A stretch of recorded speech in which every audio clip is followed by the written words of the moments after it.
सब देखने और सुनने वालों की खिदमत में मोहब्बत भरा सलाम।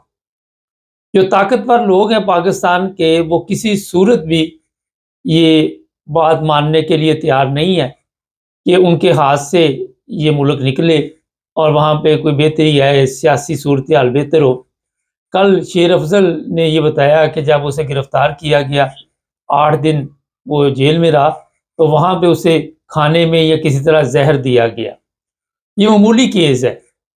अब्दुल कयूम साहब हमारे साथ है। सर, ये बताइए कि अब तक कितने लोग मर चुके हैं? जिस तरह शेर अफजल ने भी कल इल्ज़ाम लगाया कि मुझे जहर दिया गया, उसकी सेहत बता रही थी कि उसके साथ कुछ अच्छा नहीं हुआ। तो ये जो लोग हैं ताकतवर, इन्होंने कितने लोगों को इस तरह दुनिया से रुखसत कर दिया? मुबारक साहब, इस तरह दुश्मन ममालिक भी नहीं करते। आप कहें कि जहाँ जहाँ दुनिया में आजकल डिस्टर्बेंस है, वो इस तरह यानी दूसरे मजहब के लोगों को या दूसरे मुल्क के लोगों को, या आप कह लें कि यानी उनके दुश्मनों को या पॉलिटिशियंस को या इस तरह के कभी भी हमने नहीं सुना कि उन्होंने किसी को जहर दिया है। ये पाकिस्तान चूंकि मुल्क ही ऐसा है, ये शुरू से जैसे चलाने वाले थे, बनाने वाले, आपने भी सारे प्रोग्राम में कहा कौन लोग थे, कितने वफादार थे, किस तरह कुर्बानी उन्होंने दी, फिर आगे जिनके हाथ आ गया मुल्क, उन्होंने किस तरह इस मुल्क के साथ, लोगों के साथ जुल्म किए। तो ये बेशुमार केस हैं। जब ये मुस्लिम लीग नून की हुकूमत आती है, इन्होंने अपने तमाम अपोजिट या अपोजिशन के लोगों को जहर दिया। उसमें बेशुमार मिसालें हैं। और वो जहर ऐसा देते हैं कि वो फौरन बंदा नहीं मरता, 2-4 महीने बाद जाके मरता है और हार्ट अटैक हो जाता है अचानक। उसमें आज लोग ये भी कह रहे हैं कि अमीर गुल को जो अटैक हुआ था वो बिल्कुल सेहतमंद था, तो उसको भी किसी ने जहर दिया क्योंकि इस प्रेजेंट हुकूमत के खिलाफ बातें कर रहा था। आज तक एक जनरल की बीवी कहती है मेरे खामद को जहर दिया गया था, 3-4 महीने बाद उसको हार्ट अटैक हुआ था। बेशुमार लोग जिनके खिलाफ इंटरोगेशन करने वालों को जहर दिया गया, 3-4 महीने के बाद उसको उनको हार्ट अटैक्स हुए। तो ये इतनी खतरनाक किस्म के जहरीली जहनीत और आप कहें कि दिमाग के तहत के लोग हैं जो पाकिस्तान के दुश्मन हैं। इनको किसी ने पकड़ा नहीं, कानून इनको पकड़ नहीं सकता। इनके अपने बंदे बैठे हैं वहां पे और पॉलिटिशियंस को ये रिश्वत देते हैं। खरबों रुपए उन्होंने छिपाए हुए हैं और जायदादें बनी हुई। आप देखें ना, जितने एमएनए एमपी थे सबको करोड़ों रुपए दिए गए, तो इन्होंने सीटें इलेक्शन कमिश्नर को दिए पैसे, तो उन्होंने सारे रिजल्ट उल्टे कर दिए। तो ये जो आज जो बैठे हैं, तो उसमें उसमें आपके अदारे चूंकि इनके साथ मिले हुए हैं, वो भी खा पी रहे हैं। और एक सरबराह जिसकी नौकरी का चक्कर है, वो इनके साथ मिल गया कि तुम रहोगे तो मैं भी रहूंगा। और आपको याद होगा एक बहुत बड़ा बयान इस ये जो वजीर आजम, जाली वजीर आजम है, इसने बयान था कि जब तक ये चीफ ऑफ आर्मी स्टाफ है हमें हुकूमत का कोई खतरा नहीं। इसने लाइव टीवी के ऊपर एक बयान दिया था। और उसका मतलब आप समझ जाए कि इसका मतलब क्या था कि वो हमारे साथ मिला हुआ है, इलेक्शन कमिश्नर को खरीदा हुआ है, चीफ जस्टिस इनका अपना बंदा था, उसको 3 महीने पहले मुबारक साहब उसका नोटिफिकेशन निकाला गया, जबकि एक आदमी का 15-20 दिन रह गए और उसका नोटिफिकेशन नहीं निकाल रहे। तो ये मुल्क के दुश्मन जो है हमारे ऊपर हावी हो गए। तो इनको, आपकी कौम को तो पहले ही वो जहर दिया गया है, वो उनका इतना लंबा ऐसा जहर दे दिया गया है कि उनको तो होश ही नहीं है कि हमारे साथ हो क्या रहा है। दुनिया की कौमें जागती हैं, रात को गड़बड़ हो जाए, सुबह लोग लाखों करोड़ों सड़कों पे होते हैं। और ये कौम ऐसी है कि इसके साथ 75 साल से क्या क्या हुआ, हमारी बच्ची बच्चों, औरतों, बूढ़ों, जवानों के साथ जुल्म हुए और मजहब के साथ जुल्म हुए कि तुम ये नहीं कर सकते, तुम वो हो, तुम वो। हालांकि ये सब अल्लाह की खुदादाद चीजें हैं, ये अल्लाह की चीजें हैं जो अल्लाह ही पूछेगा तो अल्लाह ही हमें अगर सजा भी देगा तो वही देगा, पूछने वाला भी वही है। तो ये पाकिस्तान में हुआ है, दुनिया में कहीं नहीं। आप पढ़े तारीख, दुनिया में किसी तरह के आपको इस तरह के वाकयात नहीं मिलेंगे। तो ये पाकिस्तान के साथ जो आज हो रहा है, ये सच है, ये झूठ नहीं है। लेकिन उसमें मुबारक साहब, अभी कसूर किसका है? कसूर है आपकी कौम का। ये जो मुल्क 25 करोड़, 24 करोड़, 20 करोड़ फ्रॉड, झूठ, ये सब झूठ है, फ्रॉड है। और उसमें तमाम सांप है जो जहर पिला रहे हैं कौम को। वो सांप है सारे एमएनए एमपी है, सारे ये जैली लोग हैं, जैली वोटों से आए हुए हैं, जैली हुकूमत बैठी हुई है, जैली जज बैठे हुए हैं, जैली चीफ ऑफ आर्मी स्टाफ बैठा हुआ है, वज़ीर आज़म तो है ही जैली है, सदर जैली है जो खरबों का क्रिमिनल है। तो इसका इसका इलाज मुबारक साहब आप देखें कि क्या हो सकता है। जब तक दुनिया में कौम ही नहीं जागी मुबारक साहब, वो कौम आगे नहीं बढ़ी। और वहां से बीमारियां और ये तमाम चीजें खत्म नहीं हुई। आप मौजे तुम की मिसाल देख लें, और भी दुनिया में बड़े बड़े इनकलाब आए, उनकी मिसालें आप देख लें।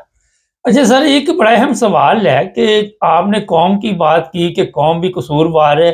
कौम ने तो कभी इनको पूछा ही नहीं कि हमारा बच्चा जो है वो मकरूज पैदा होता है और आपका बच्चा जो है वो मिलियोनेर पैदा होता है, हमारे बच्चे गरीब रह जाएंगे। एक तो ये है। दूसरी ये बताइए कि आप देख रही है कि नए चीफ जस्टिस का ऐलान जिस तरह होना चाहिए अभी तक नहीं हुआ, जस्टिस मंसूर का। आने वाले दिनों में मुझे लग रहा है कि कोई गेम डालने वाले हैं। फजल रहमान भी कहते हैं कि मान गया है, फजल रहमान ने डबल गेम की है, उसने अपने बंदे गायब कर दिए हैं, और भी कई चीज़ें हैं। आप क्या कहते हैं कि ये जो तब्दीली है आइन में, ये कर पाएंगे? देखिए, मुबारक साहब वो कहते हैं कि एक शाम के बारे में बहुत मशहूर मकूला है कि सांप जिधर मुंह करता है अंदर घुस जाता है, वो किसी भी चीज में अंदर घुस जाएगा। ये वो लोग हैं कि मौके को तलाश करते रहते हैं। कोई मौका इनको मिल गया तो ये टलने वाले नहीं है, कुछ भी कर जाएंगे। चाहे आइन का पैरों तले रौंद दें, चाहे जजों को निकाल दें, चाहे किसी और को जहर दे दें, ये सब कुछ कर सकते हैं। ये जो लौरिये हैं और ऊपर से एक माफिया, एक फासिस्ट, एक हरामखोर लानती आदमी सदर बना हुआ है, वो इनके साथ मिल गया।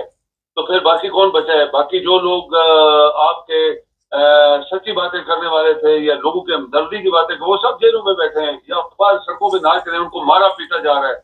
अभी किसी एक तबसरेगार ने बोला, उसने बोला दुनिया में कहीं मिसाल नहीं है कि एक आदमी जो है वो एहतजाज करता है और उसके ऊपर जो है वो गोले फेंके जाए, पकड़े जाए, मारे जाए, उनको मार रहे हैं, उनको उनके खिलाफ तैयार हो रही है। ये सिर्फ पाकिस्तान एक मुल्क है जहाँ पे हो रहा है। तो ये आपकी यूनाइटेड नेशन, ये ह्यूमन राइट्स के बड़े बड़े दफ्तर पाकिस्तान के अंदर भी बाहर भी सब आंखें बंद करके बैठे हुए हैं। तो इस तरह तो कौमें नहीं चलती। इसका एक ही इलाज होता है, मुबारक साहब, कौमें निकलती है। बांग्लादेश छोटा मुल्क है, वहां के अवाम निकले, एक दो हफ्ते के अंदर उन्होंने तख्ता उलट दिया उस औरत का जो 16 साल से बैठी थी। तो लोगों ने उल्टा ना, आर्मी के चीफ बेबस हो गया। चूंकि जब अवाम बाहर निकल आती मुबारक साहब, तो फिर हर एक अदारा नीचे आ जाता है। तो ये पाकिस्तानी कौम को ऐसे सांपों ने काट लिया है कि इनको पता ही नहीं है कि हमारे साथ 75 साल उनकी इज्जतें लूटी जा रही है। बच्चियों, बूढ़ों, अब तेरे दाता लगाया हुआ है। हर बदमाश, गुंडा, चोर, चक्का दाता वो जो बनाया वो उन्होंने लाहौर में, वहां जाता है और वहां पे जवान लड़कियों, औरतों, मर्दों को उठा लेते हैं। और तमाम गुंडी, बदमाश, आरामखोर और लानती औरतें इज्जत बेचने वाली वहां जमा हो जाती हैं और रात को वहां से फिर आगे क्या कहते हैं किधर जाती हैं। ये हो रहा है इस्लामिक रिपब्लिक ऑफ पाकिस्तान में। तो ये कोई इस्लामिक मुल्क नहीं, हमने बोला हुआ है, कोई इस्लाम वहां पे है ही नहीं है। अच्छा सर, जारी रखा हुआ है, जैसे तराने जारी बनाए हुए हैं, इस तरह पाकिस्तान के नाम में जारी इस्लामिक रिपब्लिक ऑफ पाकिस्तान है। सर कहते हैं कि बिलावल को वजीर आजम बनाने का प्रोग्राम बन रहा है और अगले कोई चंद हफ्ते में ये बात सामने आ जाएगी। आप क्या कहते हैं? मुश्किल है। अभी मेरे ख्याल में फजल रहमान को टफ टाइम दे रहे हैं, और मैं देख रहा था कि इनके कुछ एमपी 10-12 बार बैठे हुए दूसरी दुनिया में, तो वो 1-2 दिन में तो नहीं आने वाले। तो ये कोशिश तो करेंगे, पूरा जोर लगाएंगे। ये तो पैसे दे के खरीदने की भी कोशिश करेंगे बंदों को। ये इनकी मिसाल, इनकी पुरानी हिस्ट्री है। ये जो लौरिया है दोनों, एक जो आपको याद होगा कुछ बहुत साल पहले इनको 2 गंजे कहते थे, लाहौर के 2 गंजे। तो ये दोनों जो है 2 गंजे, ये कुछ भी कर सकते हैं। ये लोगों को पैसे दे देंगे, कुछ कर देंगे, एक दफा मेजॉरिटी आ जाए। लेकिन हमें यकीन है मुबारक साहब ये होने वाला नहीं है। बहुत शुक्रिया सर।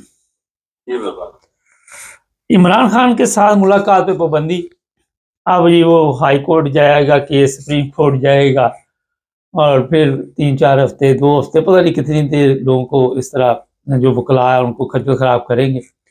ना कोई कवानीन, ना कोई पूछने वाला, जिसके पास ताकत है वो जो मर्जी करता फिर। ना दुनिया में इज्जत, ना मुल्क में इज्जत। ये मुल्क तरक्की कर रहा है। चैनल को सब्सक्राइब करें, जुड़े हमारे साथ।